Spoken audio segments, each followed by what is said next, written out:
So today I want to talk about something very important to me, which is why I believe kids should be doing martial arts as opposed to team sports or really any activity that they may have access to when they're younger. I want to start off by saying that I really have no issue with any of these things, and I'm a lifelong athlete who, when he was younger, played a bunch of different sports, and baseball was the sport that I played. I would have played year-round if it didn't snow for half the year, and even when it did snow, I was still finding some way to get some kind of practice in. Now, there's many reasons that I feel this way, but the overarching theme, the overarching issue that makes me really feel that this would be a good trade is that baseball was really not a very good thing for me. It was actually very bad for my development. I didn't learn anything from baseball that I could use in the modern day. I haven't played in about a decade. It's been a very, very long time since I've last thrown a ball or picked up a bat. And now that I'm on the other side of all of it, I'm realizing that there was nothing from that time in my life that I took and brought into the next phase. There is nothing. There are no lessons. There is no sort of physical activity that I learned from baseball that I now use in my everyday life as a 27-year-old man. This is, of course, a stark contrast to martial arts, which teaches you a lot of great physical and mental skills that you can use every single day whenever you're going anywhere or doing anything in any situation that you find yourself in. It's also very versatile in terms of the things that you'll be taught. You will be taught physical skills like how to fight. However, you will also be taught mental skills like how to avoid a fight or how to fight smart if you do have to fight. Since the last time I've played baseball, I have never encountered a problem in my life that could be solved by a baseball bat that wouldn't also end up landing me in prison. In addition to this, and I really hate using this term because of the negative connotation that is associated with it, but the environment that you're in when you're practicing team sports most of the time is a very, very toxic environment. It is so bad for you. And you're not going to realize it when you're younger because you don't know what to look out for and you've never encountered these kinds of things before. But when you get older, if you look back, you'll notice, oh, everything about that was very, very bad for me. The classic example of this is that many parents live vicariously through their kids. They want to be in a situation where their kid is going to make it to the major leagues and he's going to win the big game and he's going to be crowned MVP of the big game. And in the acceptance speech, he's going to sit there and go, you know, it wouldn't have been possible if it wasn't for my dad. In fact, this award, it's really my dad's award. Come on up, Dad. I won the game, but man, if it wasn't for you, I would have never done any of this. That's what a lot of parents want.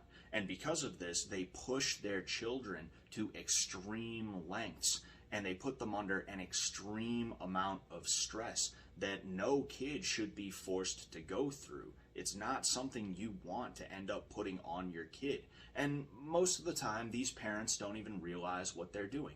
They think that they're helping, but it doesn't make it better. In fact, it makes it worse to a degree. Because when the kid vocalizes his displeasure with the situation that he's in, the parent usually ends up getting angry and tells the kid that it doesn't matter what they think, and that the main concern that they have is whether or not the kid gets a hit in that game.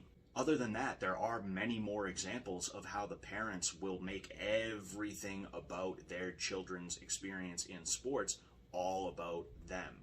Not only do they live vicariously through their kid, they're also reenacting high school as 30, 40, sometimes even 50-year-old men and women.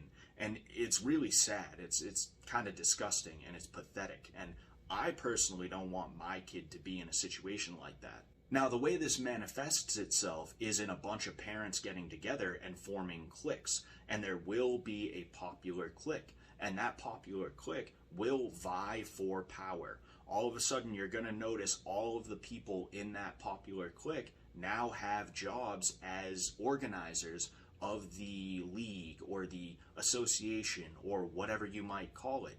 And all of a sudden you're noticing certain things changing that really are unfair or They're just strange, and it's less about actually trying to make the sport more accessible for people. It's not about trying to make the sport more fun. It's about trying to solidify themselves in the positions of power that they're in, while also making sure that their kid is the one who gets everything.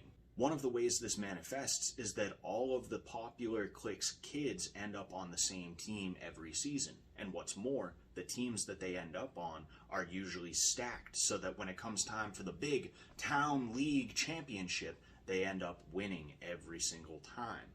And all of the other people, all of the other teams are essentially just expected to be happy to be there, as opposed to actually being able to have a chance to do well during the season.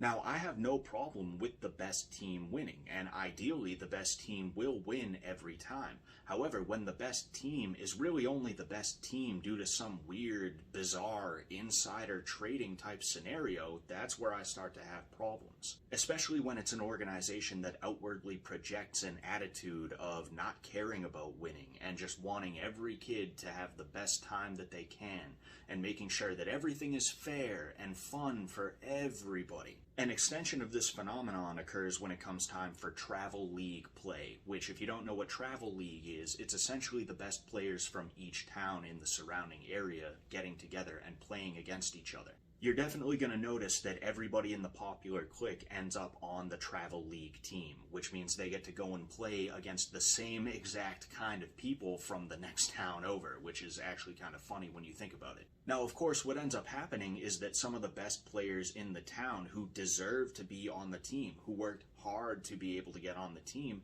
end up getting overlooked because there's somebody else who's not as good, or really that just doesn't deserve to be on the team, that ends up getting on the team because, well, their mom or their dad is friends with the popular clique. You'll also notice a difference in the kind of treatment that certain people receive when you end up in an environment like this, and I was an example of this. So for one thing, I was one of the kids who was looked past when it came to picking travel teams because my parents were not part of the popular clique. So that was frustrating enough, and it led to certain issues that just really kind of made it worse. But in addition to that, I was also very, very competitive, and I had a bit of a short fuse. In fact, saying a bit of a short fuse is kind of a lie.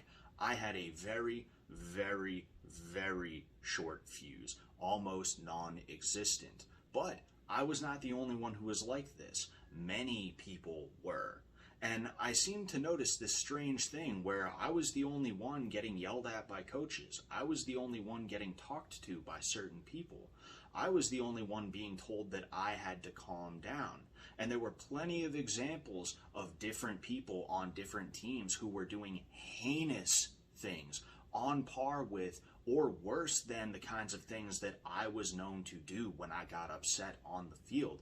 And yet, those people never seemed to have any issues with getting kicked out of the league for a certain period of time, or getting yelled at by an umpire, or getting benched by a coach, or anything like that.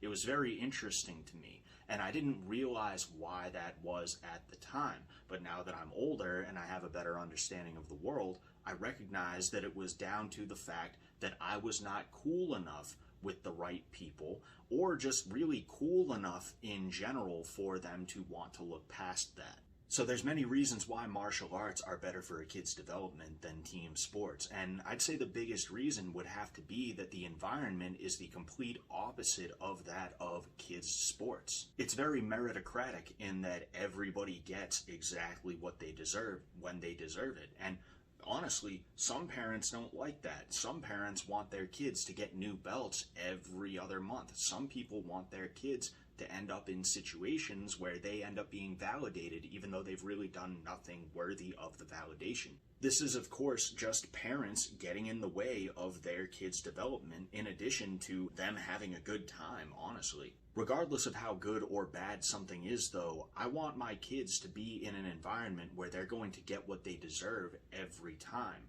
And I understand that it's not necessarily a bad thing to understand how social skills and social hierarchies can affect your life, and really that it's easier for you to get by if you have a good grasp of how to use them. However, I don't want my kids to learn that fact from such a toxic environment. And of course, I know that martial arts is not for absolutely positively everybody under the sun. However, I do believe that martial arts is a better fit for most people than baseball or football or hockey.